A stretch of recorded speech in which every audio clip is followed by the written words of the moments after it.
I'm going to talk a little bit about the first-person narrator in a story or poem. And students are often so engaged by the ideas in a text that they don't pay enough attention to the methods used by the writer. And one of the most important of these is the point of view that the writer chooses to tell the story through. Now, you're familiar already with looking to see if it's a third-person narrative, that's he, she and they, and the things that they do, or a first-person, I. And I want to consider who this I is in the story, first of all. You do occasionally get stories written in the second person, which is you, but it's jolly difficult to sustain a whole story in you this and you that. It's not easy at all, not at all easy. So we don't usually talk about that because it's a most unusual way of doing it, very uncommon, and it's usually combined with the first person anyway. The writer can choose a person to tell the story, who will be the I of the story, who is limited in some way. Often a writer will choose a child who can't see the implication of the events that are going on. A really good example of that would be L.P. Hartley's The Go-Between, where the boy Leo is very naive and he doesn't realise that there's a love affair going on and he's carrying messages between the lovers and he has no idea that this is what's happening. And we, of course, as the reader, pick up all of the cues that are there in the story and can see his limitations, and also we see through them to the story itself. Often this person is called an unreliable narrator because we can't really rely on what they say. Their account is not necessarily the true one. But I'd just like you to think for a moment about the fact that in ordinary everyday life we are surrounded by unreliable narrators. Every person who tells you anything that has happened to them, anything that they've seen or done, is an unreliable narrator because they're only seeing it from their point of view.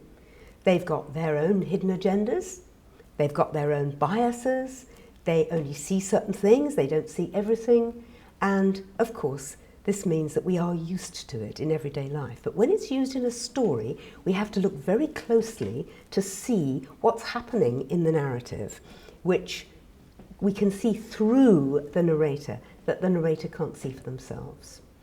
You may be familiar with The Remains of the Day by Kazuo Ishiguro, very famous novel, which is narrated by Stevens, the butler, in the first person. And Stevens is a very repressed character. It's not that he hasn't got emotions, but he can't show them. So Ishiguro has to use other characters speaking to him or observing him through his narration for us to be able to see what's going on. And close analysis of that is very worthwhile. It gives you a real insight into the kind of effects that you can get in a story. Sometimes a story will be told with different first-person narrators doing different sections of the novel. A good example of that is a novel, it was a very early novel by the novelist John Fowles called The Collector, which is a horrid tale really because it's about a man who kidnaps a girl and keeps her in one of these underground prisons so that she can't get out.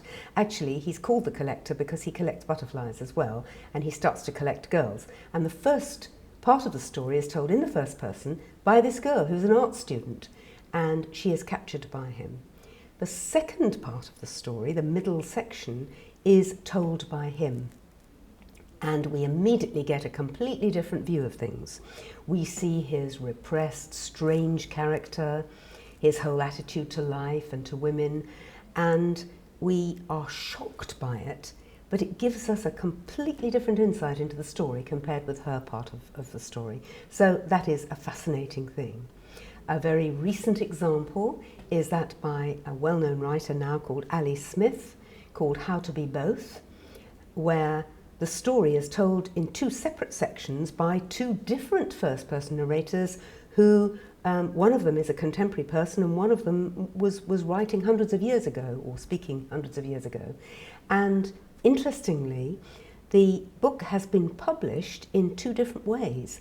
In half of the books, one of the stories comes first and the other story comes second, and in half of the books, it's the other way round.